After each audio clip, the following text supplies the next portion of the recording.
live on this programme in the next half an hour. First, a shake-up's underway which could end children's heart surgery at one of the North's leading hospitals. The Freeman in Newcastle takes children from all over the country, including our area. Yet the medics there welcome the review that could see almost half the specialist units across England close, with operations concentrating in fewer but bigger centres.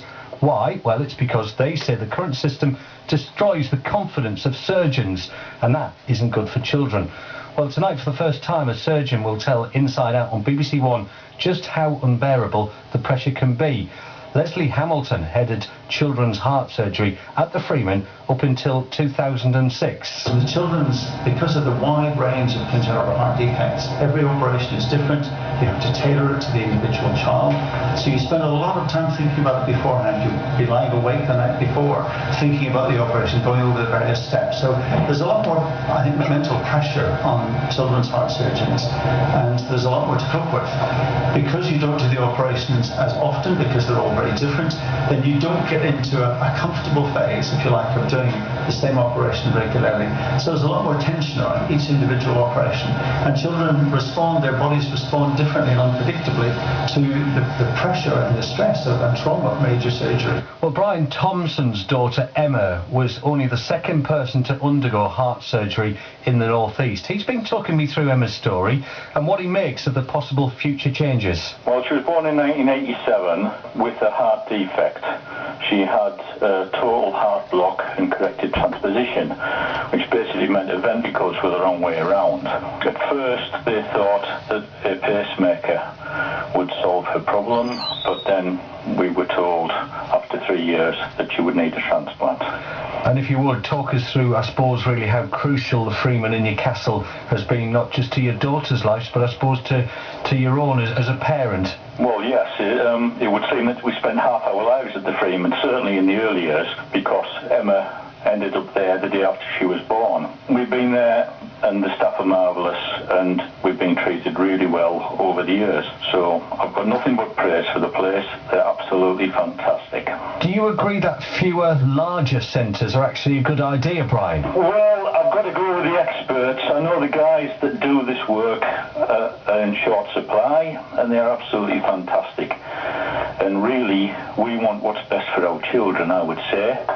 So I can understand, and I know there's been cases in the southwest where there have been mistakes. I can understand the need for fewer centres with more people to sort of cover for each other, should we say. And we've been hearing there, I mentioned at the start, obviously, about, you know, how some of the surgeons and some of the staff are saying that the current system destroys the confidence of surgeons, and really that isn't good for children. You'd accept that? I would accept that totally. I mean, they're the guys that are doing the job. We're relying on them. So we've got to go with what they say. At what point would travelling for you become an issue, or is it because it's your child's health you really don't take that into question? Well, personally, I don't take it into question. I think you want what's best for your child. We're lucky living on Teesside that the Freeman's 50 miles one way and Leeds is perhaps 60 miles the other way.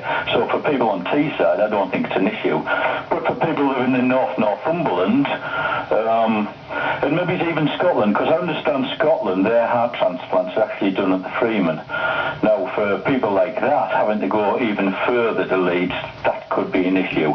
Personally, it isn't, but it would be a shame to see the Freeman go. When you say an issue, do you mean what, financially as well as, you know, mentally? Certainly financially. We've spent lots and lots of petrol money over the years, flying backwards and forwards up and down the A19. So yeah, financially it could be an issue for people.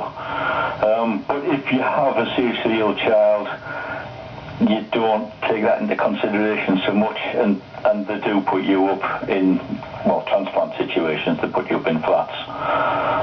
And at the time, how long was Emma in hospital for, Brian? When she had a transplant in those days, she stayed in for 6 weeks.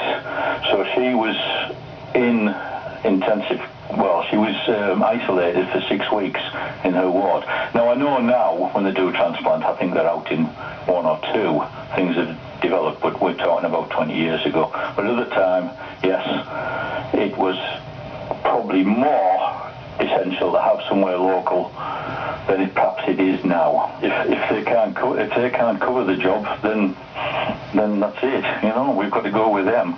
But I know that the Freeman's in the frame in 3 of the 4 options, so hopefully from that there is a good chance that it will stay at the Freeman. I've got to ask, how is Emma now? She's fine. She's got a job as a nursery nurse working in Northallerton. And it's 21 years since she had the transplant, and they've been marvellous. How proud are you? I'm dead proud. And if you'd like to see more on that story, it's on tonight's Inside Out, tonight on BBC One at 7:30.